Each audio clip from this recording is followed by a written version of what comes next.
Hey, good morning. Welcome to Hobby Evolution episode 767. Cheers. I need to have a race. I need to have a race between my computer booting up and the coffee maker. Who's slowest? It's like it's tortoise versus tortoise. The coffee maker versus the computer booting up. It was about an equal matchup today. Although I'm okay sneaking a cup as long as like the pot's half brewed. If it's like a quarter brewed, that's when it's like, ugh, that's the bad coffee. But as long as there's like at least a pot already brewed, ready to go, I can sneak a cup. Bear with me. I've got this frickin' crud. Last night it's the typical crud where you wake up in the morning feeling like crap. And then throughout the day, like you're walking around, all the crud's just doing its thing in your body, whatever it does. But then all of a sudden you settle down on the couch at night and it just settles.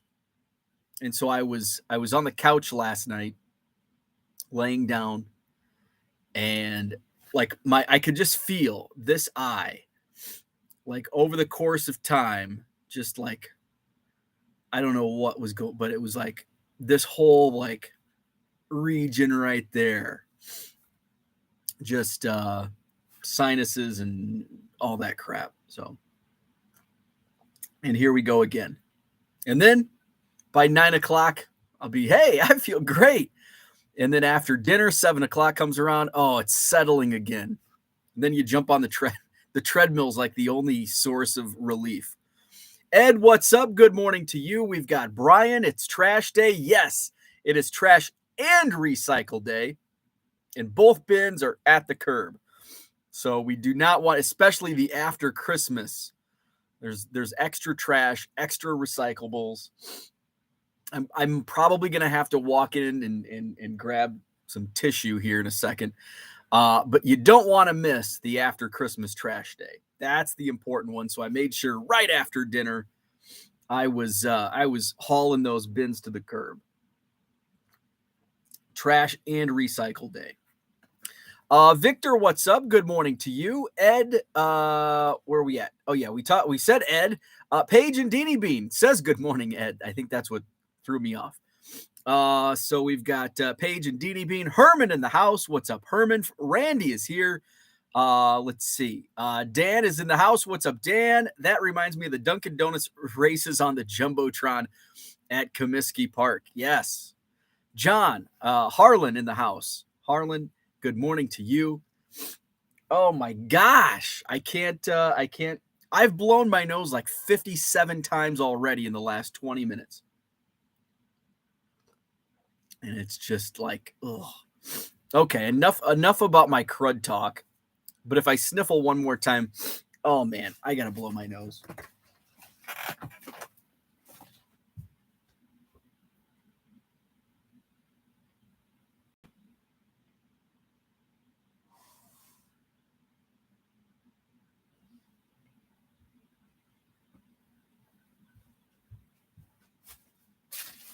Just gonna bring a roll of toilet paper in here.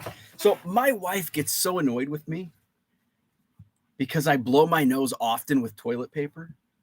Even if we have Kleenex, she's like, why don't you use Kleenex? I grew up using toilet paper as tissue. It's probably why I looked like Rudolph the Red-Nosed Reindeer as a kid. A little abrasive. But I've just always used toilet paper. And then when I was in my 20s, I worked in radio. So I was super poor. Kleenex was like expensive. Toilet paper was far cheaper than Kleenex, I think. So I used toilet paper because I didn't have any money. I couldn't afford Kleenex. So it's just something I've always done. My wife's like, use the Kleenex. Why are you using toilet paper? Also, here's another reason I like using toilet paper to blow my nose. Things you didn't expect to hear on Wednesday morning. The difference between blowing your nose with toilet paper and Kleenex. The reason I like toilet paper better is because you can just toss it in the toilet. Yes, you can toss Kleenex in the toilet, but I've been told that it's not good for the pipes. That Kleenex is not as good on the plumbing than just regular old toilet paper. So that's another reason I can just toss it, because if you blow your nose 100 times a day, you're taking the garbage out. But hey, if you use toilet paper, you just toss it in the toilet, do a little flush. Hell, you don't even have to flush every time. You just have a pile of blown nose toilet paper sitting in the toilet. All right, so maybe we shouldn't talk about blowing our nose and toilet paper and Kleenex anymore. Dan says, that reminds me of the Dunkin' Donuts races on the Jumbotron. Harlan, what's up? Dan posts 1,250 cards using his Fujitsu scanner and Card Dealer Pro last night. Folks, there you go. That is why I love the Fujitsu feed scanner and Card Dealer Pro. Once you get rocking, there's a learning curve, like with anything. But once you get rocking and rolling, so easy. I mean, yesterday I shipped, but I was still able to list about 400 cards, 400 cards yesterday, using that combination, the Fujitsu scanner and Card Dealer Pro. In fact, the 300 to 400 I scanned, say I did 400, 300 were Pro Debut Chrome from this year. The AI wasn't good, and I kind of figured it wouldn't be. But I was still able, I just cleared everything, copy and pasted, same set. So the only thing I had to type in was the title, and then the player, and then actually the player and team name. It was showing up for about half of the Pro Debut Chrome, but it was just registering as the base card, not the Chrome card. So basically, the only thing I had to fill out was the title. Everything else was a copy paste job. And then I did some 90s basketball Topps Finest, which were in the same box as my Pro Debut. And it's like, I'll throw some basketball in there. And most of those were, that was about 70%, 75% accuracy, getting those. So yeah. And that was just, it took me a little longer than normal to do 400 because I had to type a lot, but still took me a couple hours to do 400.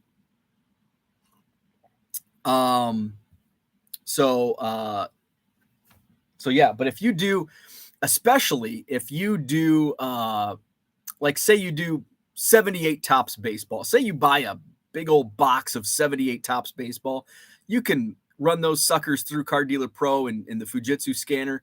You can probably list 1,000 of those, and upload to eBay in an hour to 2 hours, because the AI will likely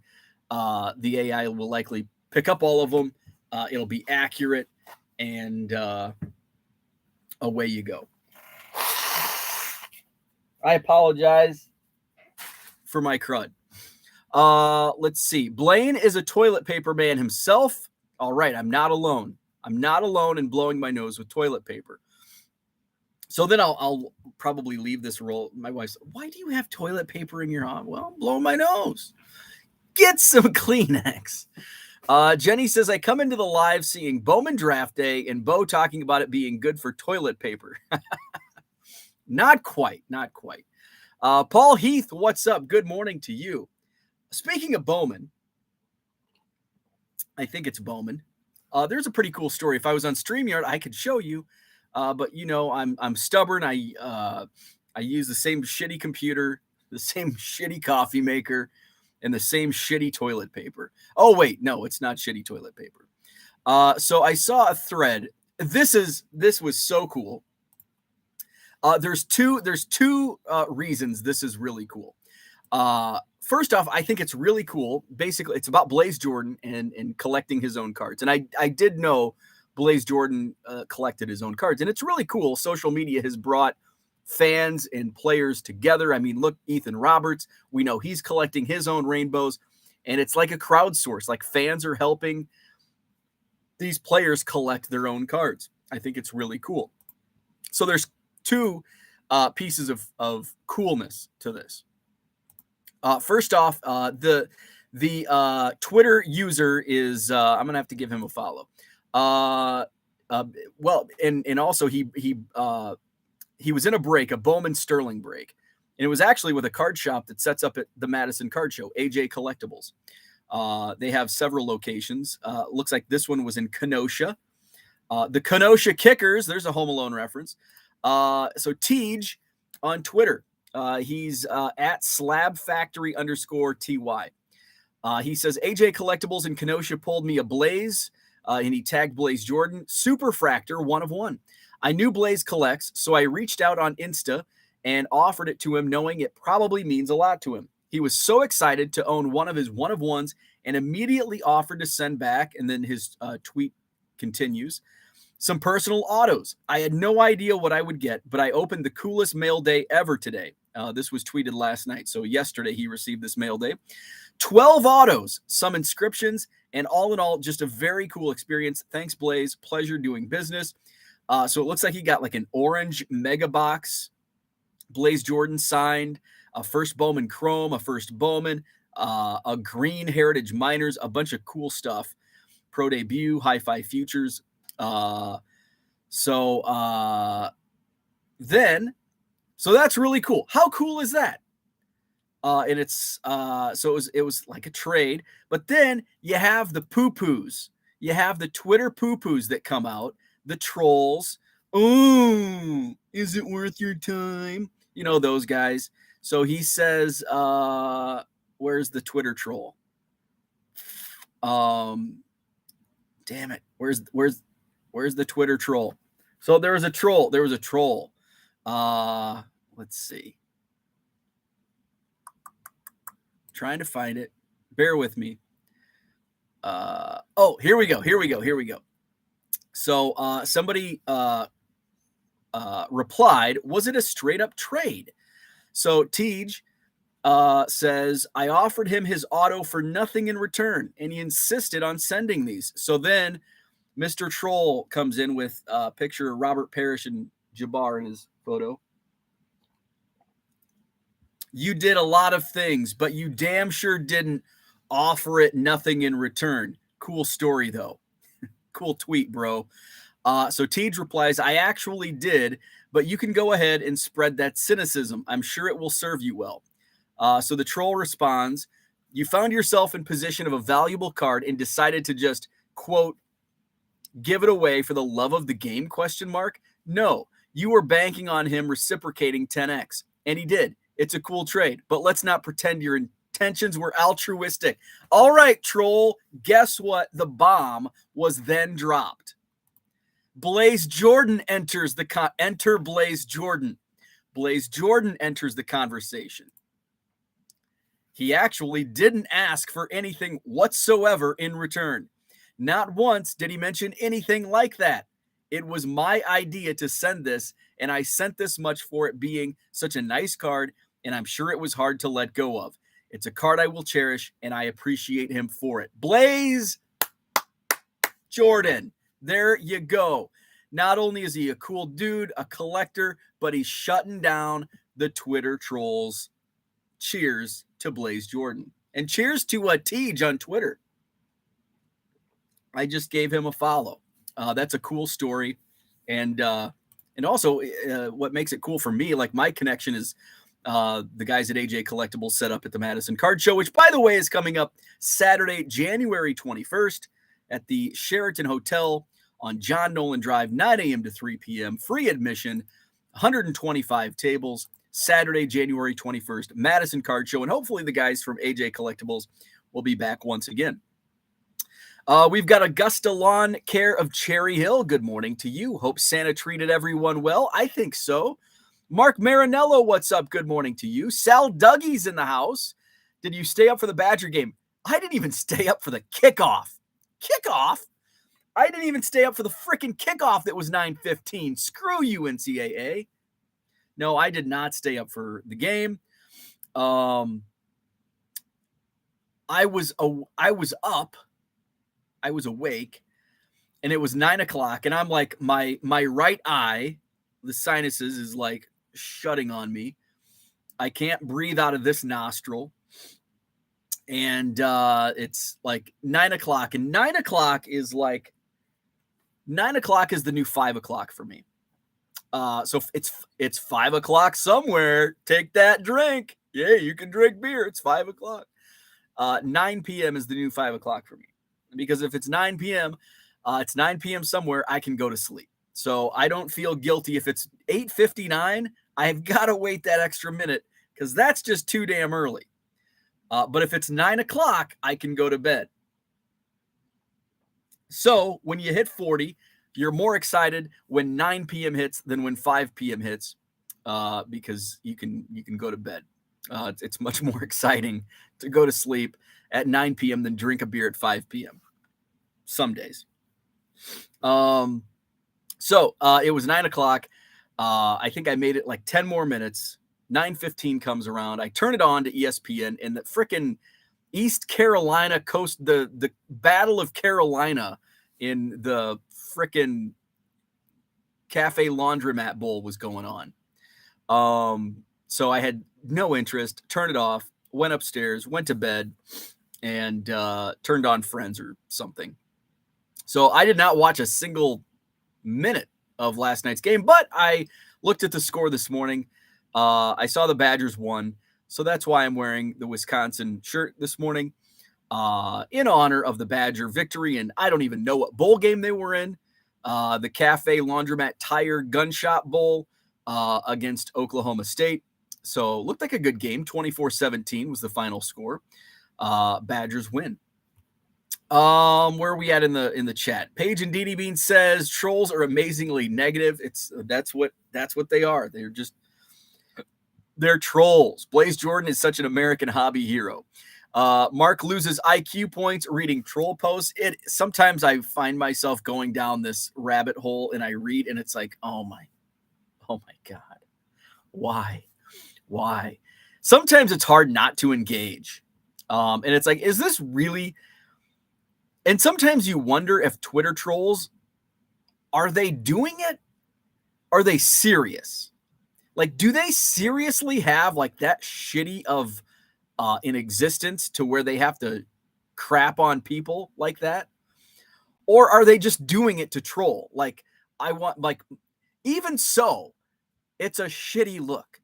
Even if you're doing it for entertainment,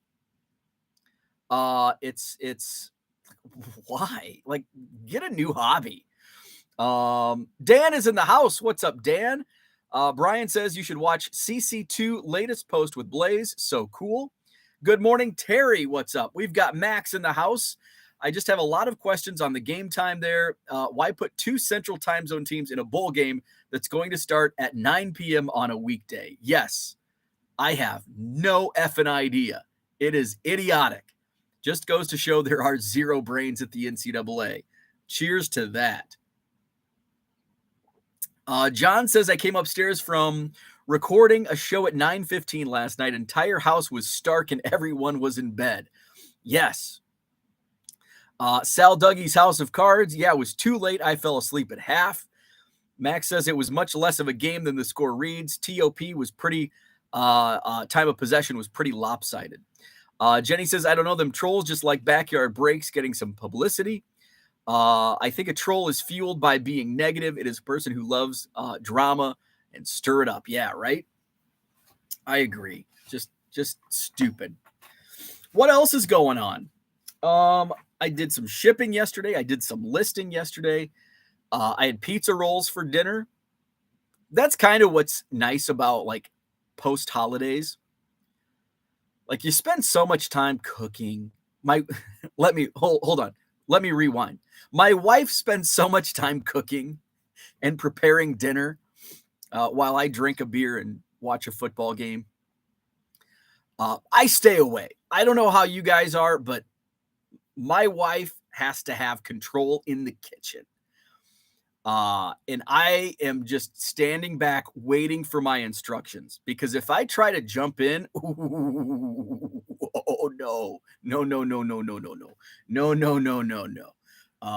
no.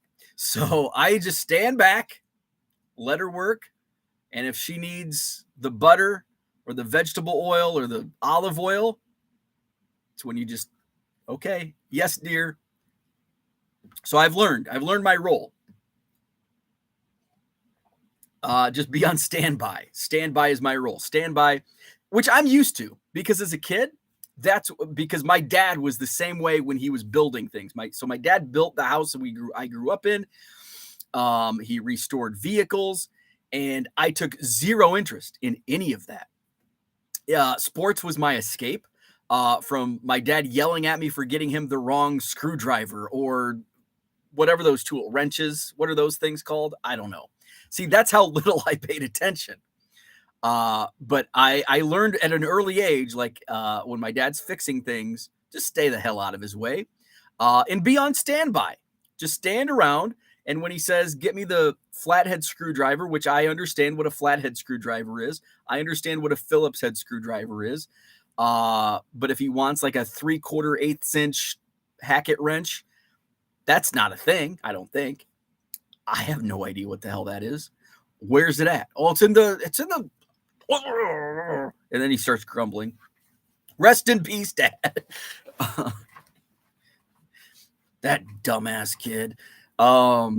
So yeah, so that's, you just stand back. Kitchen, I stand back. Garage, I stand back. Just, I can do baseball cards. That's my thing, baseball cards. Stand back. Let me do my baseball card thing. Zach and Porter in the house. What's up? Herman says, I think we all know a tape and investing troll. Yes, we sure do. Paige and Deanie Bean. Dean and I went live last night with 3D 80s kid. Oh, cool. Drop a link to that. I'm going to, oh shit, I can't, for some reason, when I'm in this back YouTube area, when I open up a new, it just takes me to my own background. So for some reason, I'll have to go back and look on the actual YouTube page. What is up, Dean in the house? Brian says, what are those things? Christian, good morning to you. Dan linked it. So yeah. So we're going back with what I had for dinner last night. So, my wife prepares these fantastic Christmas Eve and Christmas Day dinners. And then so what were those days? Saturday, Sunday, Monday was Boxing Day, the day after Christmas. And that's like leftover day. Although we didn't have much leftovers, we were very efficient with our cooking. Hold on, rewind. My wife was very efficient with the cooking. Leftover day. And then it's like Monday night. Well, we've cooked like Friday, Saturday, Sunday. We don't need to cook. So it's like, so I think Monday night I had, I had leftovers Monday night for dinner. I had the leftover appetizers. Is there anything better than just freaking sitting down for dinner and having, cheese and crackers and summer sausage? Give me a Coke, give me slice off some summer sausage, some cheese, some cracker. They were garlic and herb crackers. They were delicious. We've got a local place here called Brennan's. It used to be like a small, regional chain, and then it closed, which was awful, because Brennan's was the perfect Thanksgiving. I only went twice a year, the day before Thanksgiving and the day before Christmas, which I guess is Christmas Eve, or the day before Christmas Eve. And I would, if I was going back to family in Illinois, I would go to Brennan's and I'd buy $100 of cheese to take across state lines, cheese curds, summer sausage. They've got beer, craft beer that you can't find at the other liquor stores. Just all kinds of great stuff. They have little chocolate stuff. They've got a meat market. I mean, it's everything. And it's all of course it's high price because it's the special stuff. So I went to Brennan's, got some cheese, some summer sausage, some crackers, garlic and herb. So they closed Brennan's, the chain, but I guess a group of employees decided we've got to save Brennan. So they saved, fortunately, the one that's next, just down the street, 2 miles from my house, which is the one where I always went to. And it's still called Brennan's. It's a little different layout, but basically it's the same stuff, which is awesome. So if you're ever in West Madison, Brennan's, delicious. Let's see. Summer sausage is incredible anytime. Agreed. So that was my Monday night dinner. Last night I had pizza rolls. My wife opens up the fridge and she goes, "We are really low on food." And so then it's like, yeah, we're not cooking tonight. And I'm looking around. It's like, I guess it's a pizza roll night. So I had some pizza rolls. Air fry. Oh my God, air fryer. If you thought pizza rolls in the oven are good and you haven't had them in an air fryer, and I'm like way behind on air fryer stuff, do it. Air fryer pizza rolls it takes about what 380 degrees in the air fryer, and I think 7 or 8 minutes, and boom. What I really like, you get the crispy outside, and that's what's great about oven pizza rolls. If you put them in the microwave, which is okay, they're just not the same. They're rubbery and soft, and then the freaking hot lava inside burns your tongue, and the inside of your mouth hurts for 7 days. But in the air fryer, I think I put them in for 8 minutes. 380, 400 degrees, 8 minutes. Pulled them out. They've got that nice crisp outside layer. And I'm like, oh shit, I know what's coming if I take a bite. Because sometimes you forget. I do. You get doing other things, talk, blah, blah, blah, watching Jeopardy. Oh my God. So this time I remembered I just split it in half. And then you do the tongue test. And it's like, whoa. This is not flaming hot at all. So I don't know how this works. It's like air fryer magic. But for some reason, it cooks them well. You get a nice crisp outside, and the inside is not blazing lava hot, gonna burn your mouth. It's amazing. At least last night. Now, probably next time, and this is just, then you expect it. So don't just do the test. Don't take my blind word for it. Because next time I'll probably do it again. It's like, oh, last time it was like it wasn't blazing hot on the inside, and I take a bite and frickin' burn my tongue. So pizza rolls, air fryer, 5 stars. Paige and Deanie Bean could eat summer sausage every day. It would be amazing. Mark says, my girlfriend cooked for an army, so I'm good for a while. Flipping sports guys in the house. What's up? Pizza rolls, Hot Pockets. All those are perfect. I've never had an Hot Pocket in the air fryer. And I'm a Hot Pocket guy. Like, I eat Hot Pockets on the reg. I'll have to try that out one of these days. I don't think I haven't had them in a while. I've tried to stay away from the Hot Pockets for a while. But I'll have to try that out. Yes, and I noticed that because usually I have to Google air fryer because it's like, wait, how did we know when the microwave was invented? How did we know how long to put stuff in the microwave if it was like a new thing? See, I wasn't around when the microwave like was first being released. Like the microwave has always been in my life. So I asked the elders in the chat, what the hell did they do? How did you know how long to put things in the microwave for?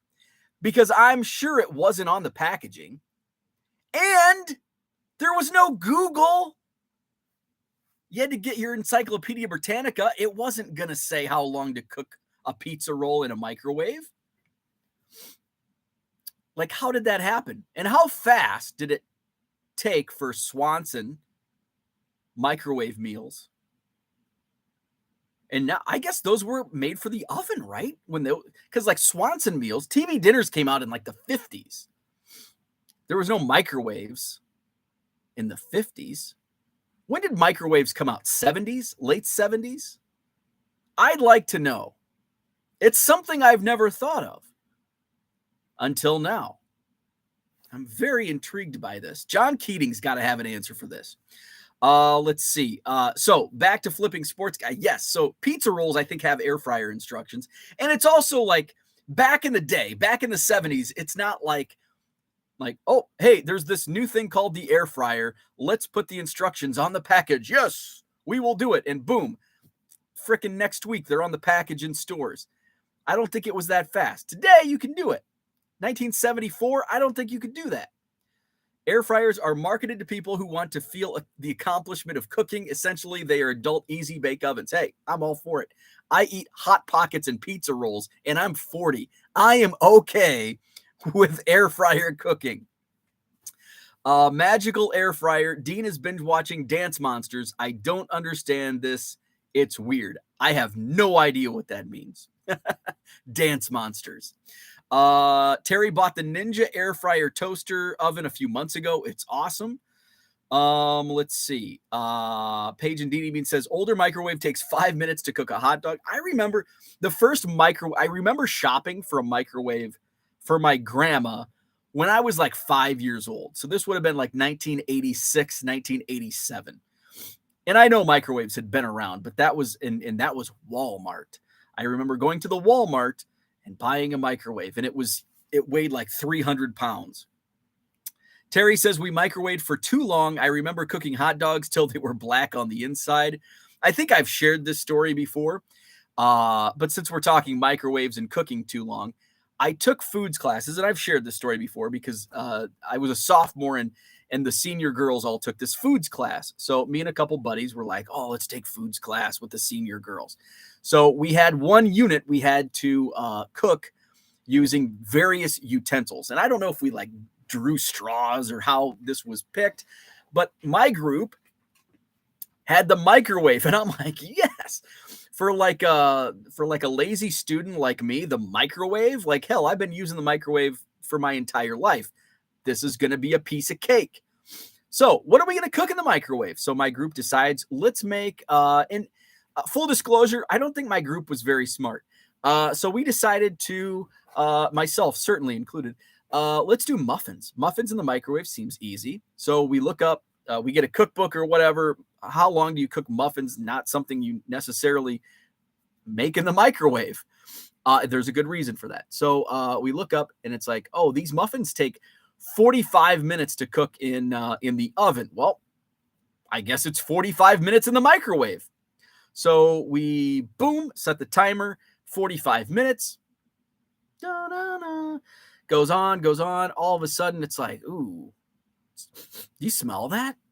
And we let it go a little longer. And then all of a sudden, we see some smoke inside the microwave. This isn't good. Open the microwave and smoke comes pouring out. And the muffins, this was truly unique.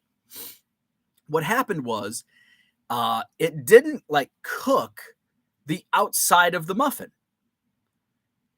It like burned the inside. I would like to replicate this, certainly not in my house, but I would like this to be replicated. I'm sure there's a YouTube video on this, but what happened was the outside of the muffin looked okay. But then when you cut in, like it was like this big black piece of coal on the inside. Like the interior was not only cooked, but it was like cooked to black coal. It was the most amazing thing I've ever seen. So this smoke poured out and it continued just to pour out and it filled the room. Mind you, it's like January or February in Illinois, so it's like 20 degrees outside. We had to open the windows. The girls with long hair had smelly, smoky hair. It filled the hallway. They had to bring out those industrial fans. I went to a very small high school. Total student population when I was at Anawan High School, I think we had 140 students. That's grades 9 through 12. That's not one class. It's not one grade. That's four, count them, 4 grades, 140 kids. There were 35 in my graduating class. So we had 2 hallways. So unfortunately, the home ec room was in like the main hallway. So our groundskeeper, janitor had to bring in like the industrial fan, and it was in the main hallway. It's 20 degrees, windows are open. hair smelly, not good. I did not get most popular in foods class because of the muffin microwave incident of 1998. Let's see. John says air fryers specialize in cooking foods that clog your arteries. I would agree with that. That's the diet I'm currently on and that I've been on for most of my life. Let's see where we at. Harlan says TV dinners were originally in foil trays. Don't want to microwave those. Ah, yes. But it's pretty cool what happens if you do. Apparently, we were told not to stand in front of it because it'll give you brain cancer. I remember that. Yeah. Don't stand in front of the microwave because of all the radiation, which those early microwaves probably did emit a lot of radiation. Boston Smoke says microwave time was trial and error. I pushed the 0 one too many times and my hamburger became a black round spot. Nothing else. There you go. That's what happened. The inside of our muffins, just a big black piece of coal. Josh, good morning. What is up? Flipping Sports Guy says, I have 2 newly teenagers. Air fryer means they leave me alone. They can make stuff themselves. Hey, that's awesome. Dan says the first commercial use of a microwave oven was in 1946 in a Boston restaurant to test its effectiveness. Okay, when were like microwaves mass produced at like it probably predated, well, maybe it predated Walmart. When was Walmart like a mass? I feel like Walmart didn't become like Walmart until the 80s or maybe late 70s. It feels like it was regional to me. Okay, Dan, you work on finding that microwave, and I'm going to Google Walmart. Walmart. When did Walmart, like, I'm sure it was before my time, and I'm sure Walmart was like invented back in like the 20s. Where's the Wikipedia page? I don't want Walmart.com. I want to know the history. There we go, Walmart, Wikipedia. So I'm sure it was like created or formed like 100 years ago. Wow, actually not. It was founded in 1962 in Rogers, Arkansas. 1962. So it's actually newer than I expected. We're talking Walmart. So I wonder when it started becoming like a chain outside. So when it started to branch outside of Arkansas. Here's the history. Let's see. Oh, this is fat. I didn't know the history of Walmart. So in 1945, Sam Walton was a former J.C. Penney employee, and he bought a branch of the Ben Franklin stores from the Butler brothers. That's how Sam Walton created it. Let's see. He named it initially Walton's Five and Dime, and that store is now the Walmart Museum. That's pretty cool. Okay, so it became a regional power. Walmart and regional power. Let's see. By the early 70s, Walmart was operating in 5 states, which that's still pretty regional. Arkansas, Kansas, Louisiana, Missouri, and Oklahoma. By 73, it entered Tennessee. A year later, it was in Kentucky and Mississippi, so I still consider that pretty regional. As the company moved into Texas in 1975, there were 125 stores. That's still pretty small. In the 1980s, Walmart briefly experimented with a precursor to the supercenter, the Hypermart. Wow, that's fascinating. So it kind of skips ahead from 1969 to 1990. It doesn't really, because by the 80s, it was, I was shopping at Walmart in the late 80s. Well, I wasn't. My mom was. My dad was. Let's see. So apparently sometime in the 80s is when it started, when it crept into Illinois. Fascinating. The story of Walmart. Okay. Moving on. Let's get back to the chat. So Dan's working on when were microwaves like that's my question. Microwaves, like when were they mass produced? Terry got his first microwave around 1977, 78. That's what I was kind of thinking. Like TVs. Like the first TV was like when in the 20s? Gosh, am I going to have to go down another rabbit hole? When were televisions first introduced? But televisions really weren't they weren't a staple until like the 1950s. So when was the first television? Like looks like the 1920s they had them. But people weren't like, so I'm sure like microwaves were probably invented in the 40s, but they weren't like mass produced until like the 70s, I assume. Kind of like TVs. They were starting to form in the 20s with the technology, but they weren't mainstream. People weren't, you and me, our families, our ancestors weren't buying TVs until the 1950s. John bought a microwave yesterday. My current one is the Christine of appliances. Mark says we got our first microwave in 1982. So here we go. Okay, so here we go. So we're starting to see people that were around remembering their first microwaves. So Terry in 77, 78, Mark in 82. And that's kind of what I was thinking. Late 70s, early 80s. That's when like the early people were first adopting microwaves in their homes. It was the size of a battleship. My mom hated it. She is old school. Dan says in 1955. What did he say in 1955? In 1955, the first domestic microwave oven is introduced. And that was how Bo invented the electric car. Microwaves cook from the inside out. Hey, it makes sense. How did I not know that? They cook from the inside out. That's why there was a big ball of coal in the middle of my muffins cooked too long in the microwave. Bo's dad was right. Shithead Bo. I live down the street from a family with 17 kids. Jesus. Half of Bo's graduating class. My goodness. Augusta Lawn Care of Cherry Hill. Wow. Thought my class was small. Graduated with the smallest class history in high school with 92. Man, 92. I think the largest class ever in my school, like history, would have been like in the, I think early 70s, baby boomers.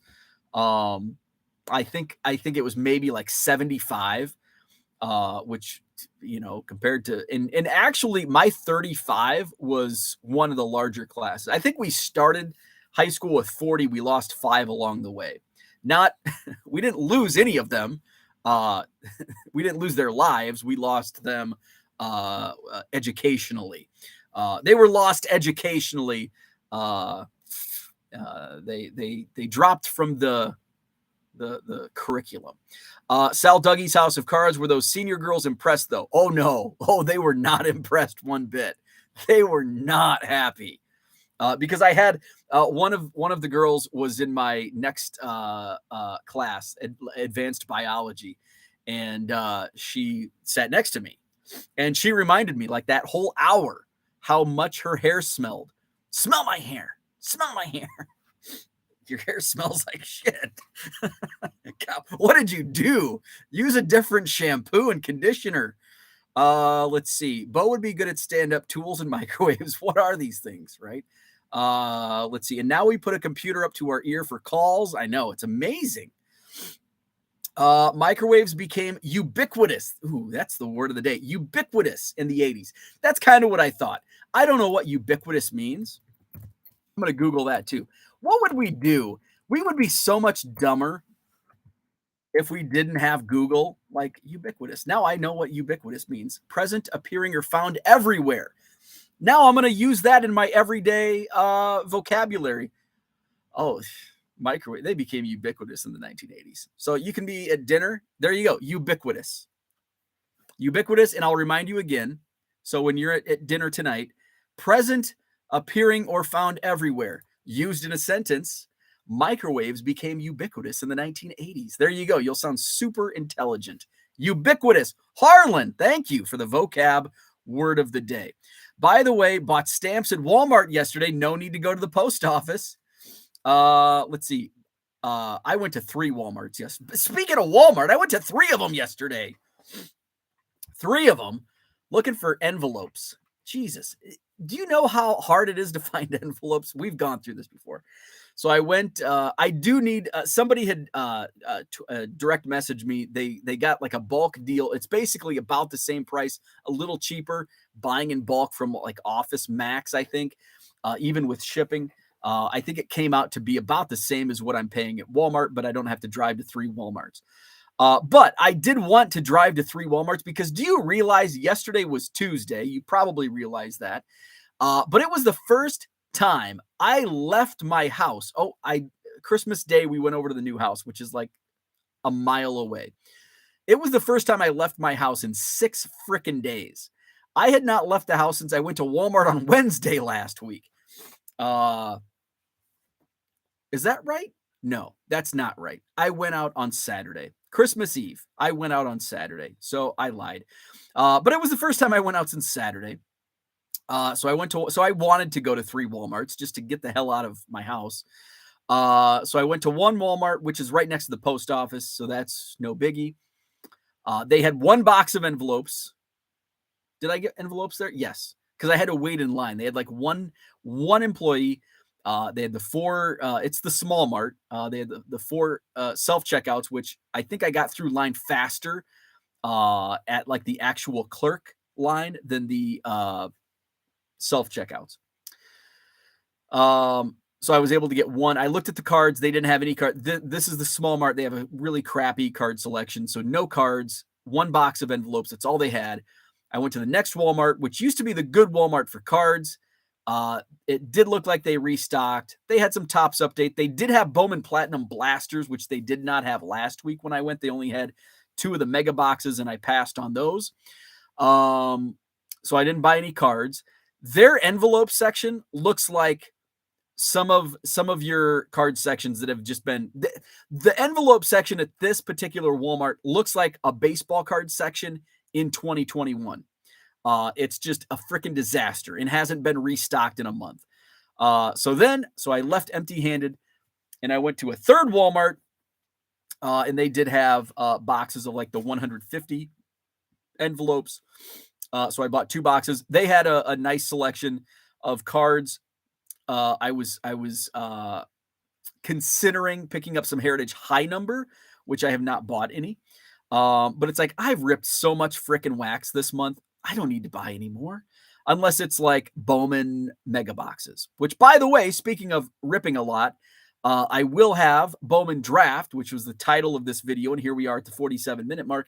I do have Bowman Draft Lite boxes scheduled to be delivered today. So hopefully they will be. And once I get caught up with the chat, I'll share my thoughts on Bowman Draft and why I chose to purchase the light boxes. Herman says we had Sky City before Walmart. See, I just grew up. I was a Walmart generation. We had Kmart. We had Walmart and Kmart. Because by the time I can remember, like as say 5 years old, we had Walmarts. And we had Kmarts for a while. But those were I don't remember Woolworths. Was that? Yeah, because they had baseball cards in the 80s. As far as stores like that. What other stores did we have? See, I grew up in such a small town. Walmart was starting to it was already firmly entrenched. It was still actually probably pretty young in I don't know when it was built, but we had Walmart, we had Kmart. I don't remember any other retail stores from that era, outside of mall stores. Of course, KB Toys, Toys R Us. We had those in the cities, the Quad Cities. Flipping Sports Guy says, I feel mid-2000 was when Walmart became a national powerhouse. I would say 90. I would think 90 because remember in National Lampoon's Christmas Vacation, Walmart had an appearance during the sled scene, and that was 1989. So I think the 90s was late 80s was when Walmart was firmly entrenched. Let's go back to the Wikipedia page because I think there was that's TV. We learned about TV today. We learned about Walmart's history. So it grew into a regional power in the 60s and 70s. By 1987, which is around the time I remember going to Walmart, it had reached Northern Illinois. By 1980, earlier than 87, I remember going in 87. There were 1,200 Walmart stores nationwide by 1987. Let's see. 1987 also marked the completion of the company's satellite network, linking all stores with two blah, blah, blah. Let's see. Retail rise to multinational status, 1990 to 2005. So by 1990, Walmart became the largest U.S. retailer by revenue. 1990. Prior to the summer of 1990, Walmart had no presence on the West Coast or in the Northeast, except for a single Sam's Club in New Jersey, which opened in 89. But in July and October of 1990, it opened its first stores in California and Pennsylvania. By the mid-1990s, it was the most powerful retailer in the U.S. and expanded into Mexico in 1991 and Canada in 1994. Walmart stores opened throughout the rest of the U.S., with Vermont being the last state to receive a Walmart. Vermont in 1995. So by 1995, there was a Walmart in every state. That's amazing. That is amazing. Let's see. Zach says Walmart was 80s for sure. That was where Clark and Cut. Oh yeah. I forgot about the shopping scene because he had all those bags of Old Roy dog food. So yes, they were shopping at Walmart in Christmas Vacation.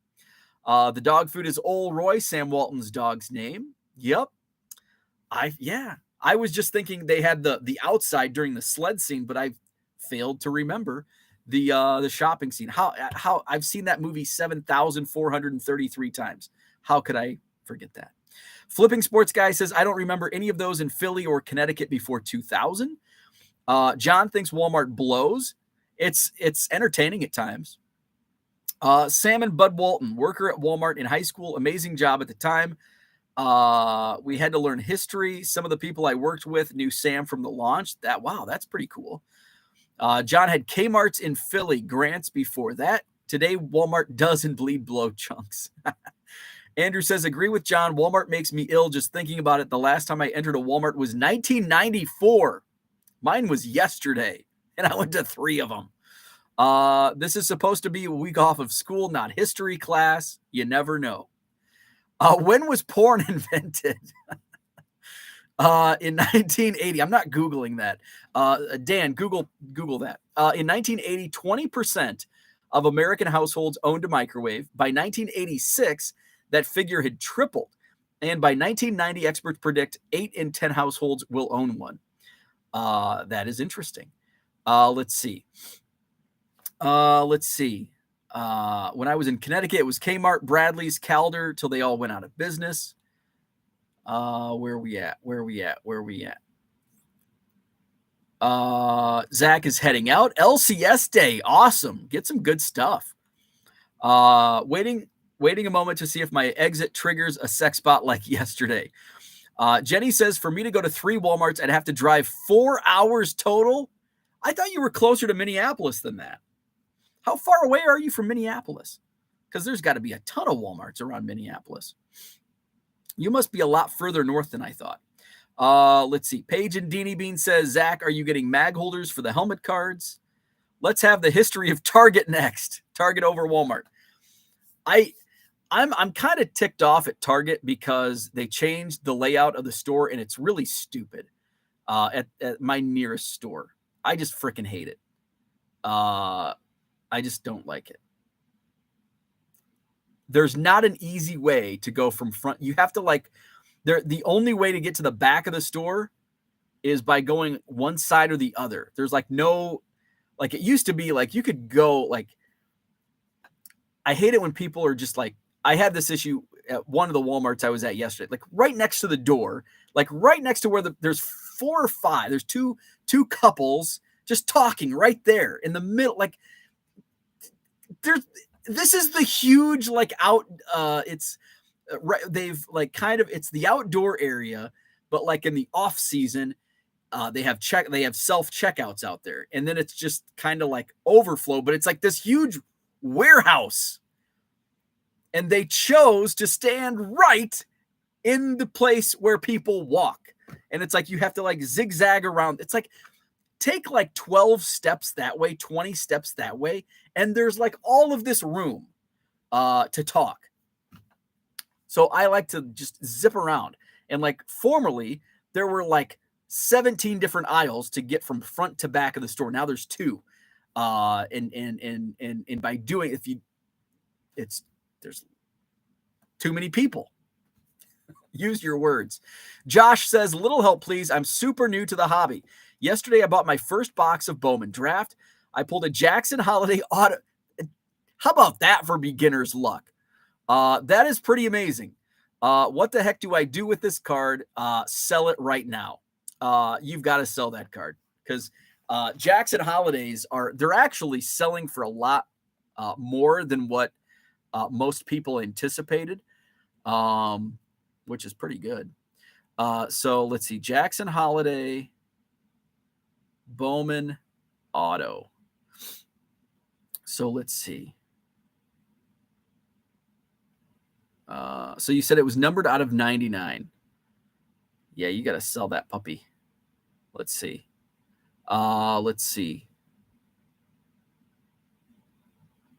Like, I mean, his base autos are selling for like 400. That's crazy. I mean, a numbered out of 499 sold for 650. His base autos are selling for over 400. Numbered out of 250 sold for about 900. Jeez. Let's see. So yeah, you're looking at probably 1,500 to 2,000.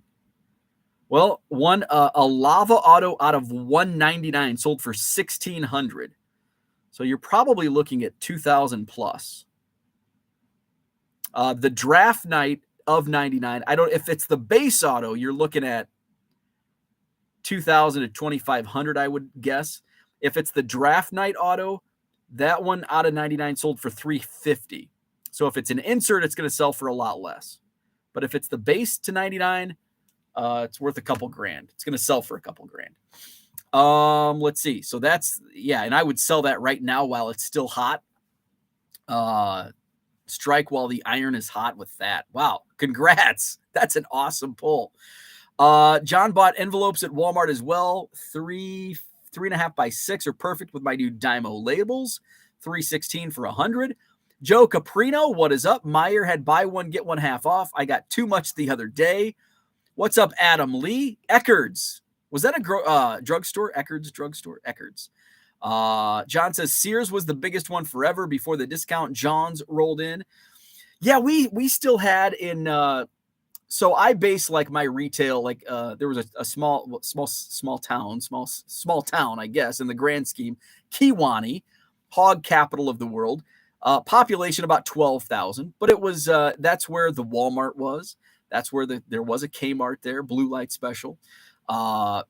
So there was a Sears downtown, but I think it probably closed by if not the 80s, the early 90s. Let's see. Mark used to buy rack packs at our local Woolworths in the early 80s. Spent hours looking for stars and Mets on top of the racks. If we go by store totals, then Wawa can be considered national powerhouse. I don't know. What's Wikipedia say? Adam says Wawa is moving in heavy in Florida. Dan says in 1896, a firm called Le Cousser, a firm named something French, showed a woman performing a striptease. Oh, this is generally considered Dan Googled it. Thank you, Dan. There you go, John. You got your answer. 1896. I feel like I need to take a shower after each visit to Walmart. I'm with you there. Let's see. Jenny says, I guess you're correct. If I go to Minneapolis, I would hit a bunch. I think north because I only go north. I don't travel to Minneapolis for anything. How far is Minneapolis? Minneapolis is, they're got to be everywhere in the Twin Cities. Flipping Sports Guy hates Target. Cooter says Rogers, Arkansas is one of the biggest cities in Arkansas now thanks to Walmart. They require vendors to locate there. Aha. John says, why do they put milk at the back of the grocery stores to get you to walk by and buy shit on the way? Yep, absolutely.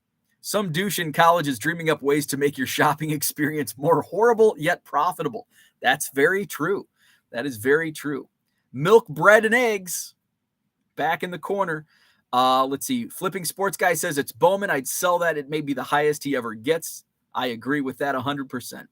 Harlan says we had Sears and Montgomery Wards.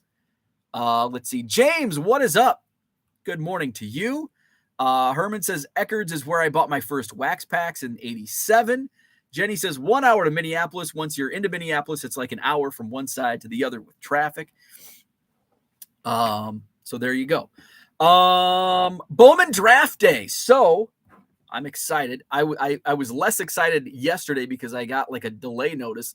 No tracking had been updated within UPS. Normally, I don't care about tracking unless it's wax. So I pre-ordered five. I pre-ordered 5 light boxes from Blowout Cards.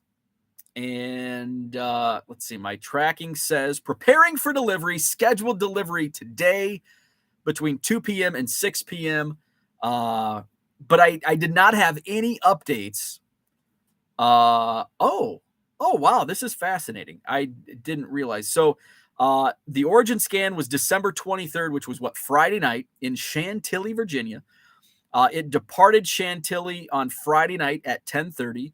It arrived in Laurel, Maryland on Friday night and then departed Laurel, Maryland.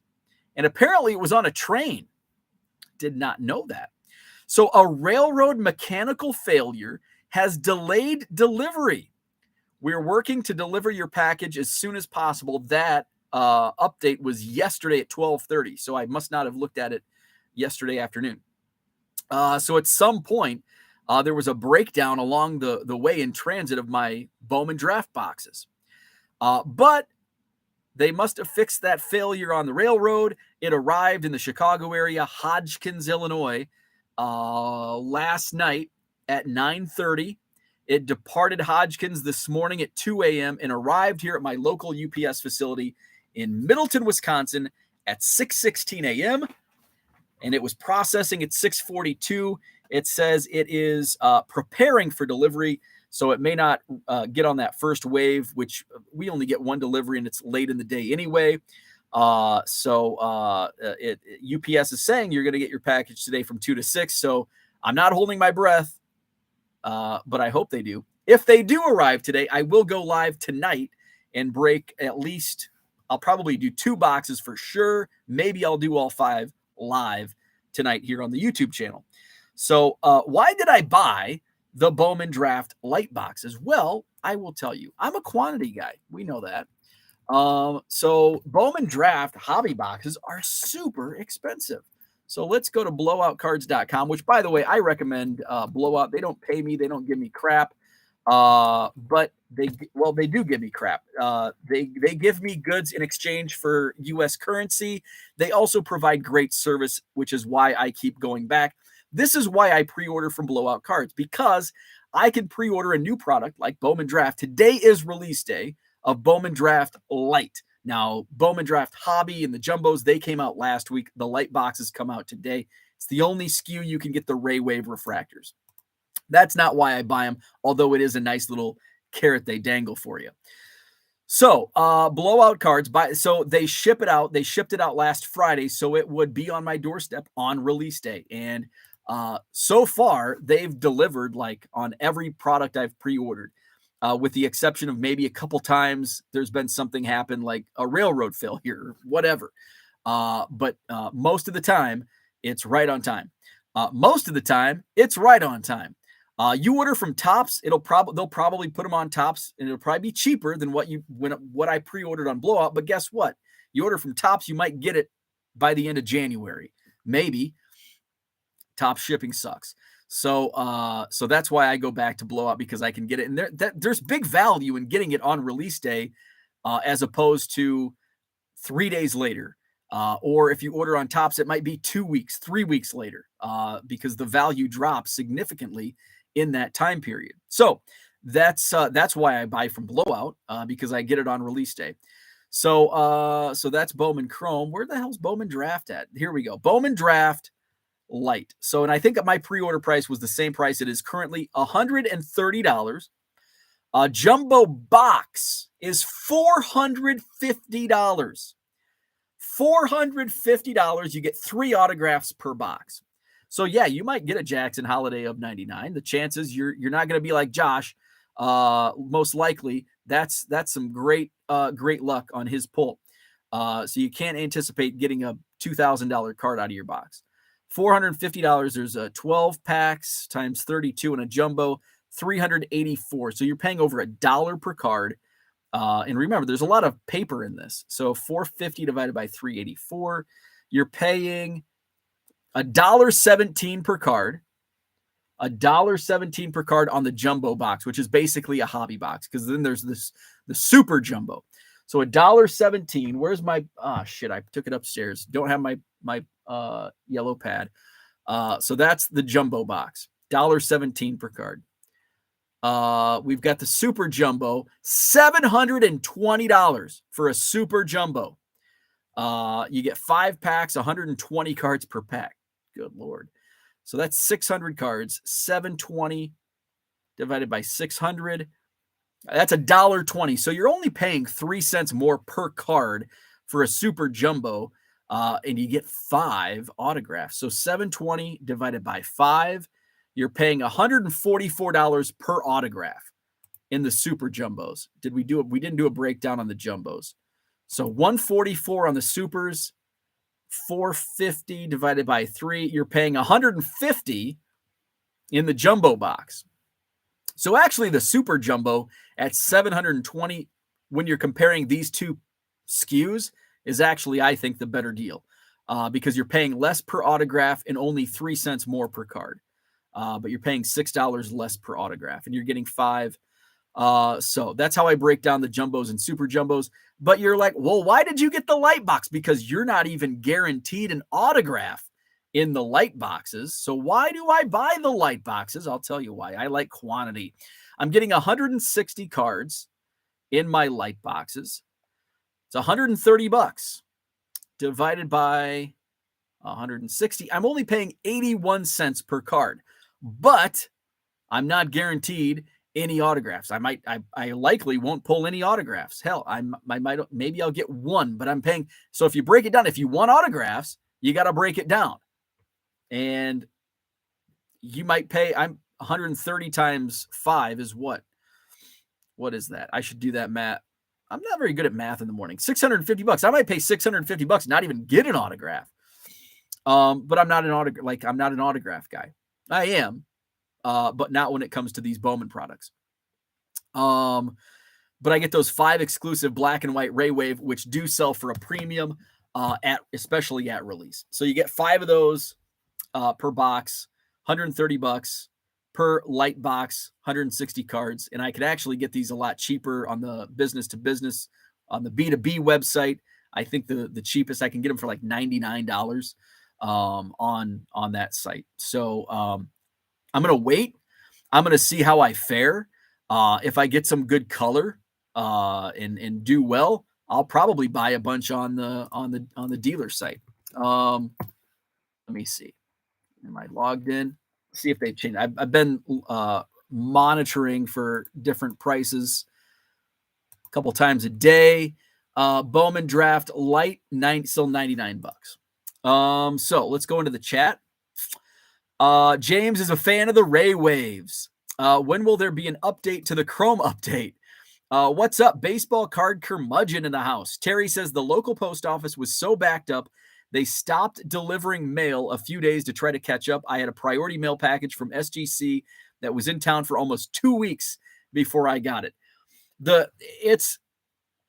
is surprisingly, this is the busiest I've seen the post offices and the blue boxes the last few years. So I've been making regular trips to the post office for 5 years now, 5-6 years. And the lines, at least in the post office that I go into, where my PO box is, and that I actually go into if I can find a parking spot. Although I haven't gone in as much unless I have like big boxes or packages that I need to drop off. Otherwise, I just put them in the blue boxes. The lines didn't seem as long. Although when I went into the west side, the other post office, When did I go in there? Someday last week. It might have been Monday of last week. So people really trying to get those last minute packages out. It was insanely long line. But the blue boxes are just like, and I'm like, I'll just go earlier so I can get them in that first. And I know they're emptying out. They were emptying them out a couple times a day because I would see them if I'd go like, oh, I'll go at lunchtime. They won't be as full, and they were. Even yesterday when I went to the blue boxes, 2 out of the 3 were completely full. Fortunately, I was able to use the third one. James says, paying for the autos, hit heavy, good product. John says, Topps capitalizing on what P.T. Barnum preached. I agree with that. Let's see. Blaine says, seems like a bait and switch. Bought some Bowman U blasters from Walgreens. Absolutely no hits. When they first came out, I was getting numbered and autos in every box. That is not, seems like a bait and switch. I don't think it's a bait and switch as much as just dumb luck. I've opened, how many Bowman U blasters? I opened about 80 Bowman U blasters, and my odds were just about like from start to finish. I was getting a pretty regular, like a couple hits in this box. I mean, I would get 2 there were 2 out of 80 that I opened. 2 blasters had 2 autos in the same blaster. So I think the collation, there's no A in there. The collation was pretty spotty. So I don't think it's a bait and switch. I just think it's bad collation, which we're seeing in a lot of different products. Andrew says there's a sucker born every minute is a phrase closely associated with P.T. Barnum, an American showman of the mid-19th century. Andrew providing us a Wikipedia read. Although there is no evidence that he actually said it, kind of like beam me up, Scotty. He didn't even actually say that, right? Beam me up, Scotty. Hard to believe that a graduating class with only 35 people could not allocate a little more class time to sharpen basic math skills. I know. That reminds me of the Abe Lincoln tweet where he said wax is a waste of money. Flipping Sports Guy says, my standard envelope orders have been moving quicker than ever through the system. That's good. I'm getting feedback within 4 days of orders. That is excellent to hear. If people bought their stamps at Walmart and taped their packages at home, then the USPS could deliver instead of holding all of your hands. Amen to that. Terry said we have 3 big blue mailboxes outside. They are always full to the opening. Cooter says, John, that's only 350 fingers, less depending on farm injuries. Jay in my class, he only had 8 fingers, lost 2 to a bandsaw. Herman says, Bo, if your stamp guy came through with more stamps, would you go back to them or keep using standard envelope? I probably would go back just because of the money spent. I mean, I was having success on them getting through okay and not having many claims. So absolutely, if I could get stamps for 20 cents less, and I wouldn't have to look for envelopes because they were stamped envelopes, pre-stamped envelopes. So yeah, I think I would. Because I'm not chasing top-rated seller status or top-rated plus status. So I would definitely, it's well worth the money, especially at the discount I was getting. It was about 20 cents per stamped envelope. Flipping Sports Guy, P.T. Barnum, the former mayor of my hometown. Very cool. Let's see. The Minneapolis Kid. I noticed originally I was getting 1 numbered or autographed card in every blaster. I think they didn't anticipate demand and tried to print more, but they can't really print more numbered cards. That's possible. I haven't bought any lately, although some blasters showed up on my Walmart, on one of my Walmart shelves here last week. And 2 months ago, I would have cleared the shelf, but now it's like I've bought so many. My singles are still selling. You know, I'm still moving several singles a day from Bowman U.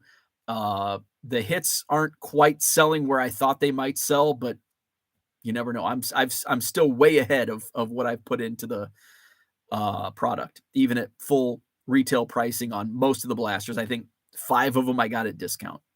And the prices haven't, even on DealerNet.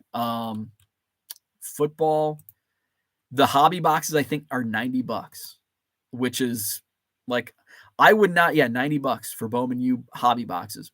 I'm not a buyer at any more hobby boxes unless they hit like 80. If they hit 75, 80, I would be a buyer, but at 90, I'm kind of out. Let's see. Best Buy had them. Yes, that's where I bought the last of the blasters I bought of Bowman U were from Best Buy. I bought 5. They were like what, $13.95 per blaster. And I think, let's see, DealerNet, I'm sure they have Bowman U blasters. the cheapest you can get on $18. That's crazy. Like people out there can say, oh, it was such a dud product, but look, the prices are sustainable. Like $2 under retail price on DealerNet.